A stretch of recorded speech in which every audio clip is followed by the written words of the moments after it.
Candace Owens is the host of Candace. She joins us now as we talk a little biology and physiology. Can you make sense of that rant? Oh, gosh. Isn't it so sad that we have to talk about basic biology, especially when we're dealing with somebody who's a 32-year-old congresswoman? I'm sorry, did I say congresswoman? I meant Congress menstruating person, because apparently we're no longer allowed to say women. I mean, this is so ridiculous. And here's what's really funny.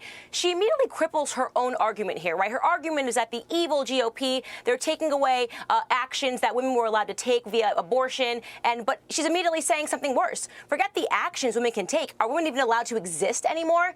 This is what her side represents. It is so radical to not even be able to formulate the word woman because you feel too scared, because you need to accommodate all of these various genders, and trans people are also women, and this is also women. No, women are women. If you cannot enter a debate about abortion and even identify what it means to be a woman, you have no place in that debate. So you look at this Texas law, and she immediately says, of course, doesn't want to commit to a gender, but also says, pack the court, blow up the filibuster.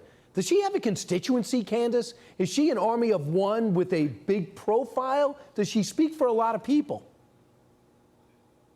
In my personal opinion, I've said this, I actually think AOC is very good for the Republican Party. She's very good for conservatives. I think she shows people just how radical the left has become. In fact, there was never this much conversation about how radical the left is until she entered in and she said, I'm a socialist. She started stomping around. And so people may not like her platform, but I think it is for the better. You know, when she does something like she did today and she says, oh, the patriarchy and patriarchal ideas and all of this stuff that they're saying, and they're reducing us to a uterus, while at the same time not recognizing that she's reducing women to the idea that we're just menstruating persons, which is way worse. I'd rather be a uterus than be referred to as a menstruating person. You know, it's good for our side. People need to see this. People need to see just how radical the left has become. So, Candace, we're just getting this in now. Larry Elder is the leader. If they're going to recall Gavin Newsom, he'll be the next governor. He's leading the Republican side.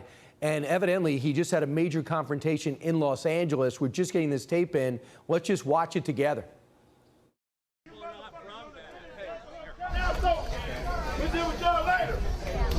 Take your hands off me, touch me again. Don't touch her, me.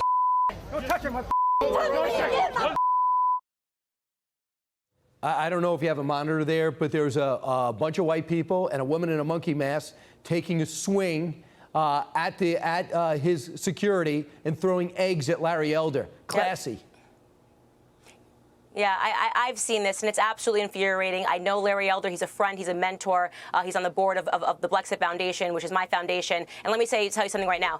If this is on the other side, if a white woman wearing a monkey mask threw an egg at a black Democratic candidate, this would be wall-to-wall coverage. And actually, this might actually constitute a hate crime in Los Angeles. We need to find out exactly who this woman is. She needs to be arrested, and charges need to be brought, because this is absolutely criminal and disgusting, and it might be racist. I'm unsure why she was wearing the monkey mask. I have no idea why she was wearing it, but I'd like to see more information about that. Right, very interesting. They also called Larry's son, some of his entourage son, and keep in mind, too, this is somebody they're trying to label the black face of white supremacy, which is ridiculous on its face and its definition. Guy grew up in South Central and wants to fix the state that's been broken by the most inadequate governor outside the one we used to have here in quite some time. Candace Owens, thanks so much. And by the way, Larry Elder's going to be on tomorrow night. Thank you for having me. You got it. Meanwhile, Joe